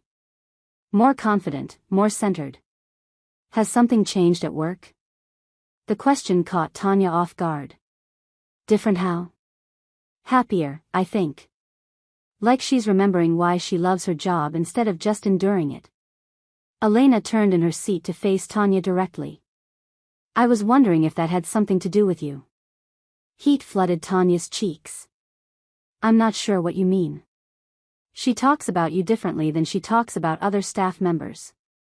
There's an affection in her voice, a respect that goes beyond professional appreciation. Senator Clark is an exceptional boss. I'm grateful to work for her. That's not what I meant, and I think you know it." Elena's directness was disarming, and Tanya found herself struggling to maintain her diplomatic facade. "Ms. Rodriguez, I'm not sure this is an appropriate conversation. You're in love with her." The words hung in the air between them like an accusation, impossible to deny but dangerous to acknowledge. Tanya felt her carefully constructed professional composure cracking under Elena's perceptive gaze. "I think we should focus on tomorrow's media strategy," she said finally. "That's not a denial. It's also not a conversation I can have with you." Elena was quiet for a moment, studying Tanya's face in the dim light from the hotel entrance. When she spoke again, her voice was gentler. "I'm not trying to make this harder for you. I just wanted to understand why Megan has seemed so conflicted lately." "Conflicted? About us? About going public? About what she wants her life to look like?"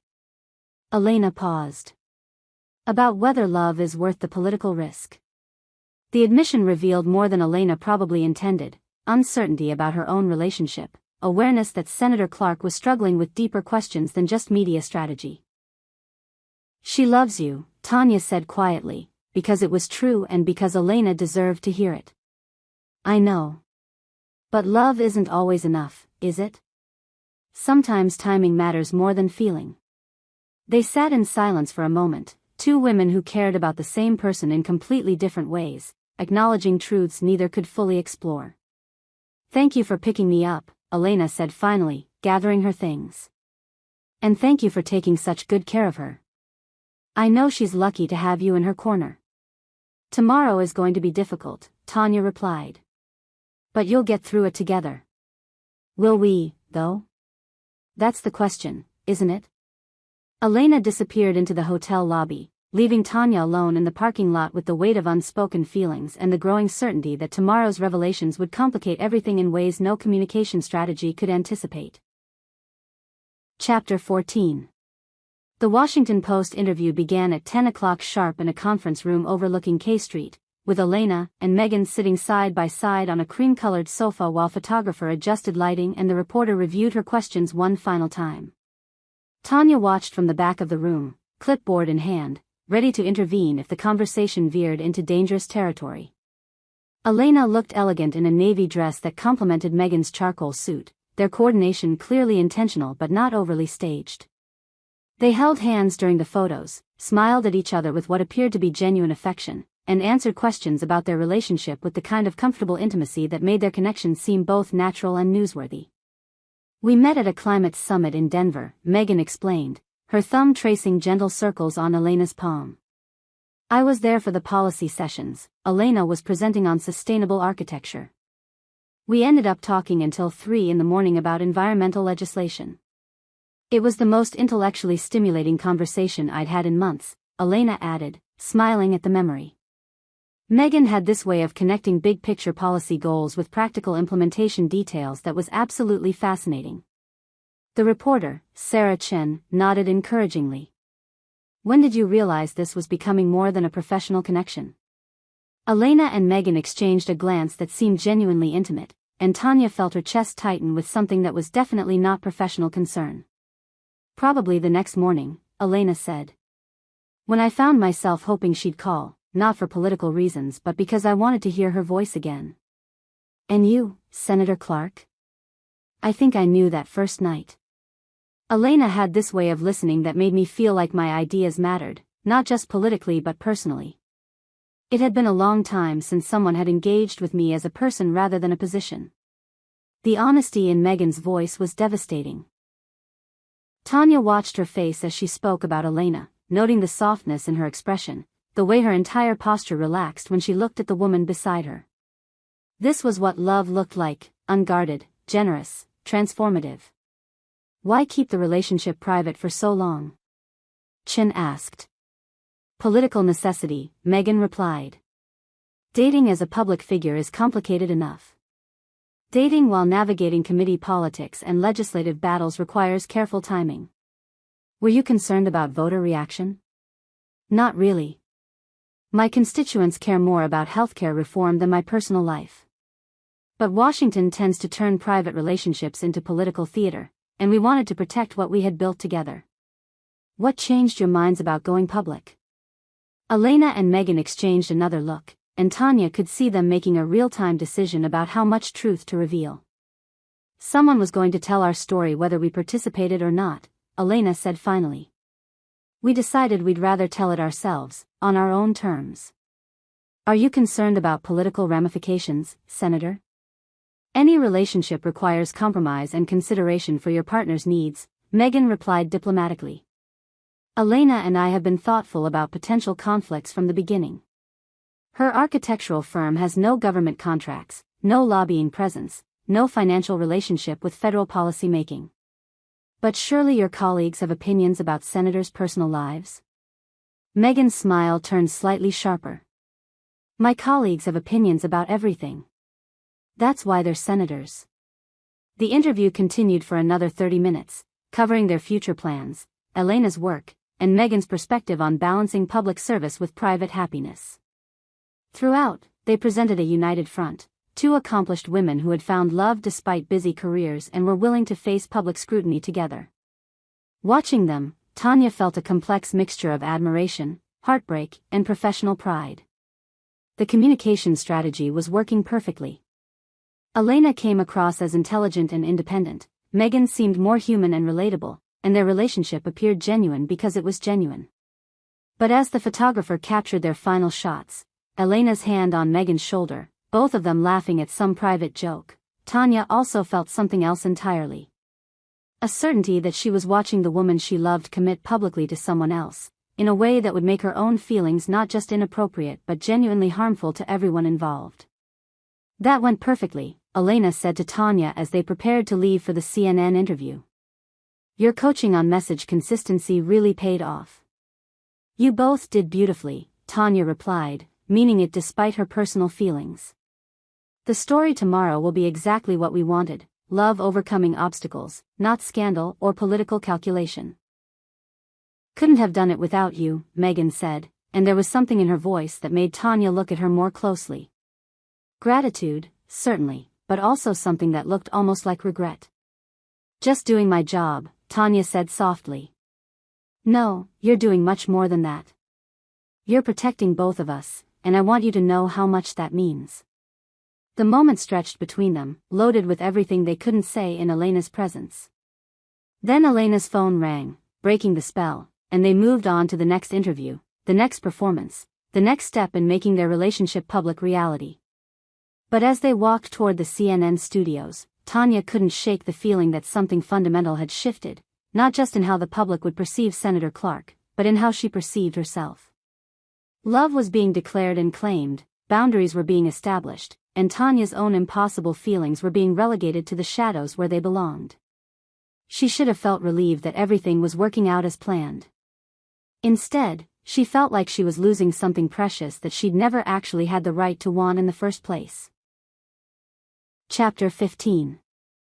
The CNN interview went even more smoothly than the post-session, with Anderson Cooper asking thoughtful questions that allowed Megan and Elena to present their relationship as a mature love story between two accomplished professionals. By the time they finished the evening news rounds, public reaction was already trending positive, social media filled with supportive comments about authentic love and groundbreaking representation. But as they returned to Megan's office that evening, Tanya could sense an underlying tension that had nothing to do with media strategy. Elena seemed increasingly aware of the dynamic between Megan and her legislative aide, while Megan appeared caught between gratitude for Tanya's support and something more complicated that she was working hard to suppress. We should celebrate, Elena said as they settled in the conference room to debrief. The coverage has been universally positive, and the early polling data suggests minimal political damage. Tanya deserves most of the credit, Megan replied. Her communication strategy made all the difference. I just implemented what you both wanted, Tanya said diplomatically. The authenticity was already there. Elena studied Tanya across the conference table. You're very good at making other people look good. That's a rare talent in Washington. Something in Elena's tone suggested layers beneath the compliment, and Tanya felt herself being evaluated in ways that had nothing to do with her professional capabilities. It's easier when you're working with people who have something real to share, Tanya replied carefully. Is it, though? Elena's question seemed directed more at Megan than at Tanya. Sometimes the most real things are the hardest to share. Megan shifted uncomfortably in her seat. Elena, what are you getting at? I'm just thinking about authenticity. About the difference between what we show the public and what we feel privately. The comment hung in the air like an accusation, and Tanya realized that Elena knew exactly what was happening, had probably known since their conversation in the hotel parking lot the night before. I should probably head home, Tanya said, gathering her materials. Tomorrow's going to be busy with follow-up media requests. Actually, Elena said, I was hoping we could all have dinner together. I'd like to get to know the person who's been taking such good care of Megan. The invitation felt more like a challenge, and Tanya found herself trapped between professional courtesy and personal self-preservation.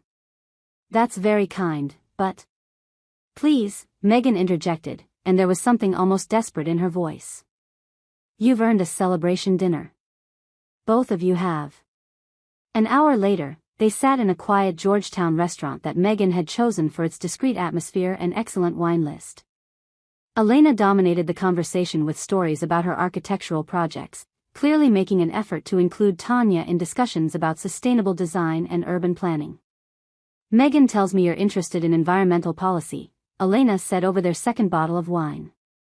My firm is always looking for people who understand both the technical and political sides of green building initiatives. That's generous of you to offer, Tanya replied, but I'm very happy where I am. Are you? Even with all the complications that come with political work? Tanya felt Megan tense beside her. Every job has complications. Some more than others, Elena said, her gaze moving meaningfully between Tanya and Megan. Sometimes the most challenging complications are the ones we create for ourselves.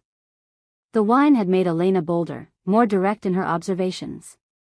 Megan was clearly uncomfortable with the direction of the conversation, but seemed unable to redirect it without confirming Elena's suspicions. Elena, Megan said quietly, maybe we should. Should what?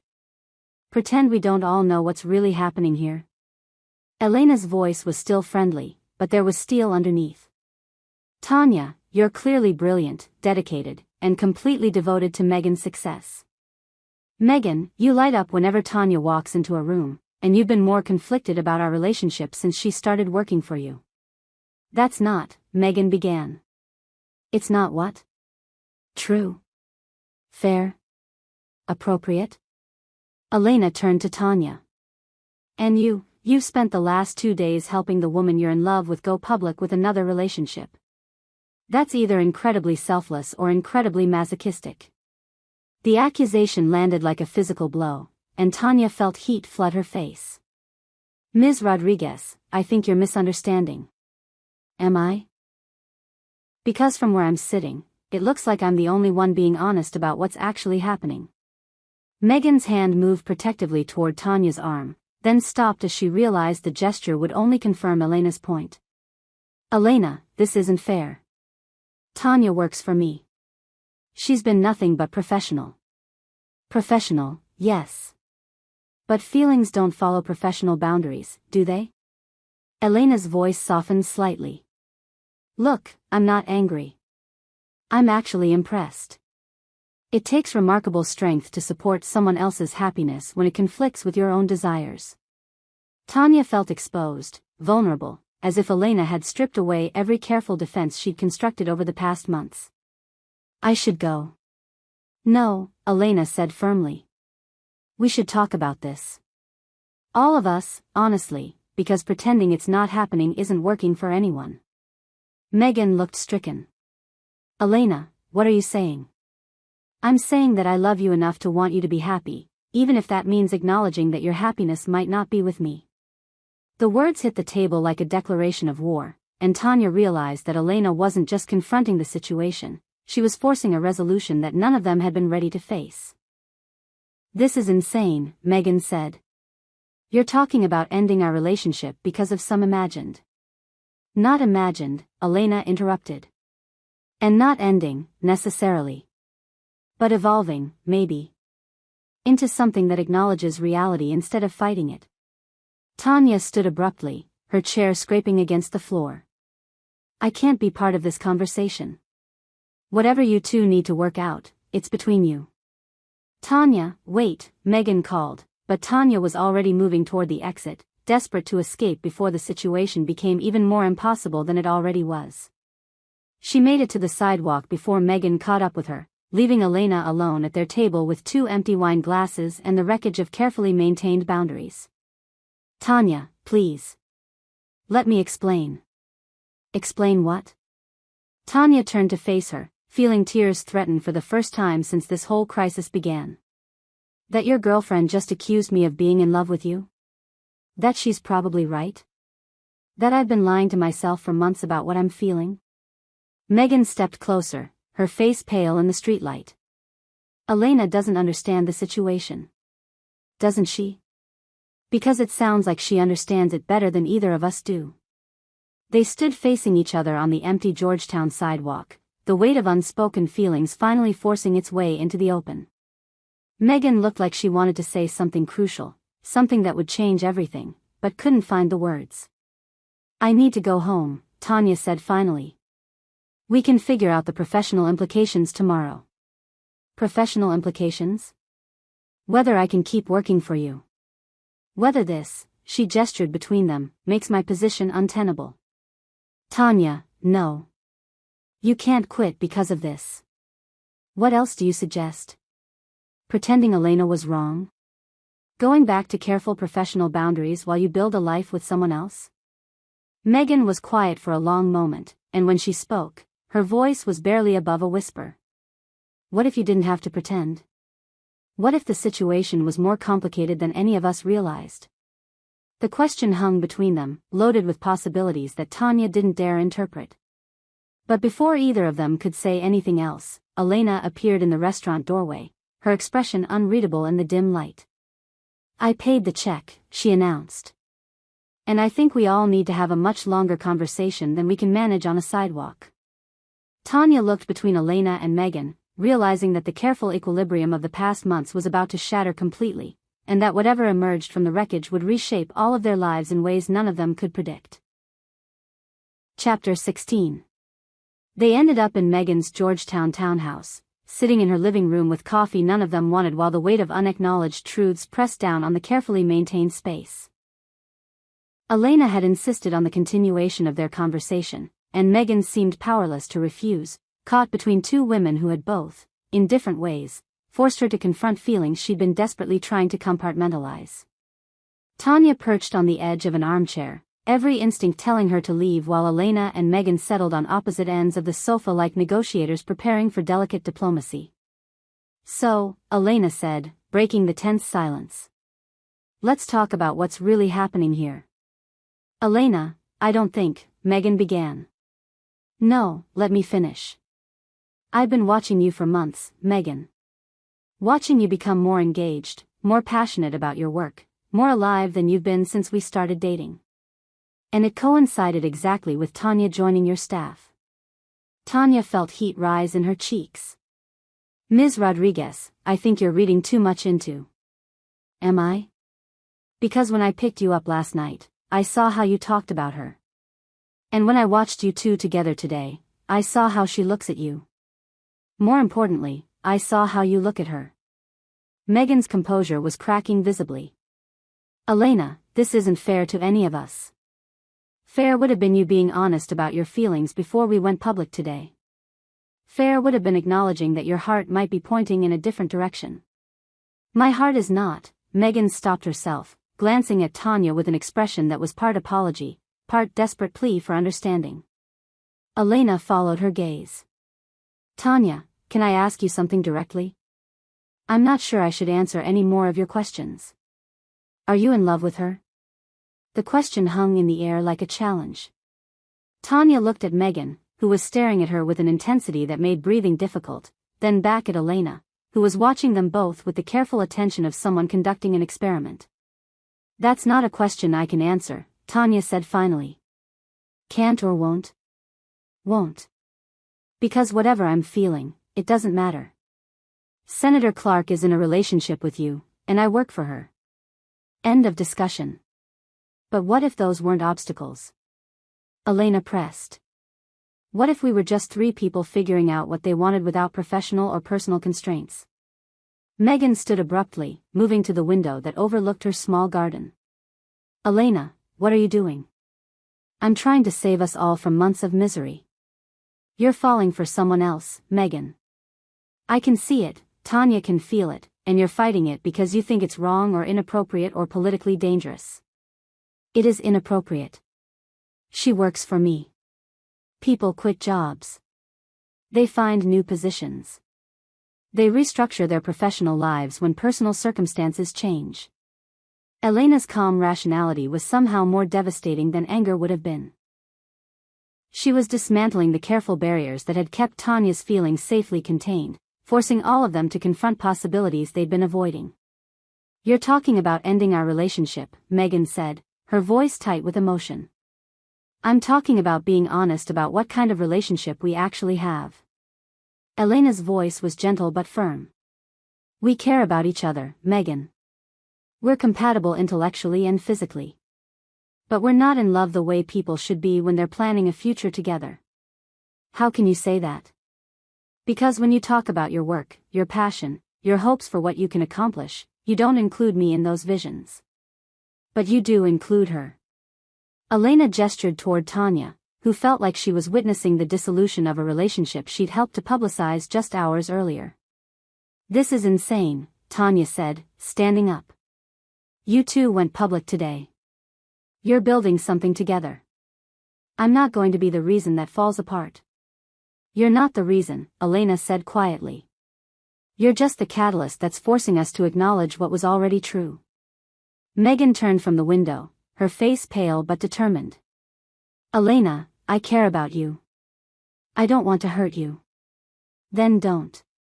Don't stay with me out of obligation or political convenience. Don't build a relationship on foundations that aren't solid. And what about today? The interviews, the public commitment? We'll figure it out. Relationships evolve, people grow apart, circumstances change. The media will have a field day for a week, then move on to the next story. Elena stood and gathered her purse, her movements deliberate and final. I'm going back to my hotel. I fly home tomorrow afternoon, and I think we should take some time apart to figure out what we really want. Elena, wait. No, Megan. I love you enough to let you figure this out without pressure from me. And I respect myself enough not to compete for someone whose heart is already pointing elsewhere. She moved toward Tanya, stopping just close enough to speak quietly. She's extraordinary, and she's lucky to have earned your devotion. Don't let professional boundaries keep you from something real. Elena kissed Megan's cheek gently, squeezed Tanya's hand in a gesture of surprising warmth, and left them alone in the living room with the weight of possibilities neither had allowed themselves to imagine. The silence stretched between them, loaded with everything they'd been avoiding for months. Finally, Megan spoke, her voice barely above a whisper. Tanya, I don't. Tanya's voice was sharp with emotion. Don't say anything you'll regret tomorrow when you realize your girlfriend just ended your relationship because of assumptions about my feelings. What if they weren't assumptions? The question stopped Tanya cold. She looked at Megan, really looked at her, and saw vulnerability and hope in something that looked dangerously like love. What are you asking me? I'm asking if Elena was right. About what you're feeling. About what I'm feeling. Megan stepped closer, close enough that Tanya could see the uncertainty in her blue eyes. I'm asking if there's something here worth exploring, worth risking everything for. Tanya felt her carefully constructed defenses crumbling under the intensity of Megan's gaze. Senator. Megan. Please. Just for tonight, just between us, call me Megan. The use of her first name felt intimate, transgressive, like crossing a line they could never uncross. But as Tanya looked at the woman she'd been falling for since her first day on the job, she realized they'd already crossed so many lines that one more might not matter.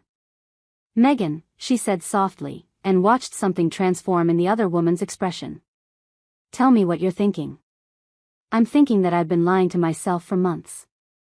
I'm thinking that every day I work for you, I fall a little harder. I'm thinking that watching you go public with Elena today was the most professionally successful and personally devastating experience of my life. Megan's breath caught. Tanya. I'm also thinking that this is impossible. That you're my boss, that I'm too young, that the political implications would destroy both our careers. What if none of that mattered? What if it was just us, right now, figuring out what we want? They were standing close enough to touch, close enough that Tanya could see the pulse fluttering at the base of Megan's throat, could feel the warmth radiating from her skin. What do you want? Tanya asked. You, Megan said simply. I want you. I've wanted you since that first meeting when you challenged my healthcare bill. I've been fighting it because it seemed impossible, inappropriate, too complicated to even consider. But Elena was right, my heart has been pointing toward you for months. The admission hung between them like a gift and a threat, beautiful and dangerous in equal measure. Tanya felt tears sting her eyes as months of careful professional distance collapsed into honesty. I want you too, she whispered. So much that it scares me. Then maybe we should stop being scared and start being honest about what this is. Megan reached out slowly, giving Tanya every opportunity to pull away, and touched her face with gentle fingers. The contact was electric, sending shivers through Tanya's entire body as she realized that the woman she'd been dreaming about was finally touching her, finally acknowledging the connection that had been building between them. What happens now? Tanya asked. I don't know. But I know I'm tired of pretending I don't feel this. And then Megan was kissing her, soft and tentative at first, then with growing certainty as Tanya melted into her arms. It was everything Tanya had imagined and nothing like she'd expected, desperate and gentle, passionate and tender, like coming home and jumping off a cliff simultaneously. When they finally broke apart, both breathing hard, Tanya realized that everything had changed irrevocably. There would be no going back to professional boundaries, no pretending that what had just happened was a moment of weakness that could be forgotten. This changes everything, she said. I know, Megan replied, pulling her closer. Are you ready for everything to change? Tanya looked into the blue eyes of the woman she loved, the woman who had just chosen her over political safety and established relationships, and felt her future reshaping itself around possibilities she'd never dared to imagine. Yes, she said. I'm ready. Chapter 17. They spent the night talking, sitting on Megan's sofa as hours dissolved around them, sharing stories and fears and dreams they'd kept carefully hidden behind professional facades. Tanya learned about Megan's childhood in Minnesota, her decision to leave corporate law for public service, the loneliness that had defined much of her political career. Megan discovered Tanya's passion for policy work, her complicated relationship with ambition, the way she'd been searching for something meaningful to dedicate her life to. I never expected this, Megan said as dawn light began filtering through the windows. When I hired you, I thought I was getting a competent legislative aide. I had no idea I was inviting someone into my life who would turn everything upside down. Good upside down or terrifying upside down? Tanya asked, curled against Megan's side in a way that felt both natural and miraculous. Both. Definitely both. They'd kissed again throughout the night, gentle explorations that promised deeper intimacy while acknowledging the complicated reality they were navigating. Every touch felt precious and fragile, as if the spell could be broken by too much intensity too quickly. What do we do about work? Tanya asked as morning coffee brewed in Megan's kitchen. I can't keep being your legislative aide now that this is happening. I know. We'll figure something out. Transfer you to another committee, find you a position that doesn't create direct conflicts. And Elena? Megan's expression grew thoughtful. Elena was right about us not being in love the way couples should be. We cared about each other, but we were building something safe rather than something passionate. I think she knew that before I did. She seemed remarkably understanding for someone whose relationship just ended. Elena is generous. She wants me to be happy, even if that means being happy with someone else. Tanya felt a complex mixture of gratitude and guilt toward the woman who had essentially orchestrated her own romantic displacement. Do you think she planned this? Last night, forcing the conversation? Maybe. Elena's an architect, she thinks systematically about problems and solutions. She probably saw what was happening before either of us acknowledged it. The morning light grew stronger, and with it came the reality of what they'd done. Tanya sat up, running her hands through her disheveled hair. "This is going to be complicated," she said. "Everything worth having is complicated." Megan pulled her back down, pressing a kiss to her forehead. "But we'll handle it. Together." Chapter 18, 3 months later. The Environment Committee hearing room was packed with reporters and environmental advocates as Tanya Mitchell, newly appointed senior policy advisor to the committee, presented her analysis on renewable energy standards. From her seat in the gallery, Senator Megan Clark watched with barely concealed pride as the woman she loved commanded the room with confidence and expertise. The transfer had been surprisingly smooth. Marcus had been understanding, even supportive, when Megan had explained the situation. The Ethics Committee had approved Tanya's move after confirming no professional misconduct had occurred while she was on Megan's staff. And Elena, true to her word, had handled their amicable separation with grace, even sending Megan a congratulatory text when news of her new relationship became public. The media attention had been intense but brief, exactly as Elena had predicted. A few think pieces about workplace romances and power dynamics, some speculation about the timing relative to Elena, but mostly the story was framed as two accomplished women finding love in an unexpected place. Megan's poll numbers had barely shifted. The data clearly shows that investment in renewable infrastructure creates more jobs than fossil fuel subsidies, Tanya was saying, her voice steady and authoritative. The question isn't whether we can afford this transition, it's whether we can afford not to make it. Senator Williams leaned over to Megan. "You trained her well. Smart move letting her flourish on the committee." "She was always going to flourish," Megan replied. "I just had to get out of her way." After the hearing, Megan waited in the corridor as staffers and senators filed past. When Tanya finally emerged, her face flushed with success, Megan allowed herself a small smile. "You were brilliant," she said quietly. "Thank you. Though I should probably thank you for all those late-night policy debates that prepared me. Those weren't just about policy." Tanya's eyes sparkled. "No, they weren't. They maintained a professional distance in the Capitol hallways, but the connection between them was palpable. That evening, they would go home to Megan's townhouse, their home now, though Tanya still kept her apartment for appearances. They would make dinner together, debate the finer points of environmental legislation, and fall asleep in each other's arms. "Dinner tonight?" Megan asked, the question loaded with meaning. "Always," Tanya replied. As they walked in opposite directions, Megan toward her office, Tanya toward the committee rooms. Megan reflected on how much had changed in 3 short months. She'd risked her carefully constructed political life for love, and somehow, impossibly, both had survived. Her phone buzzed with a text from Elena, saw Tanya's testimony on C-SPAN. "She's remarkable. You chose well."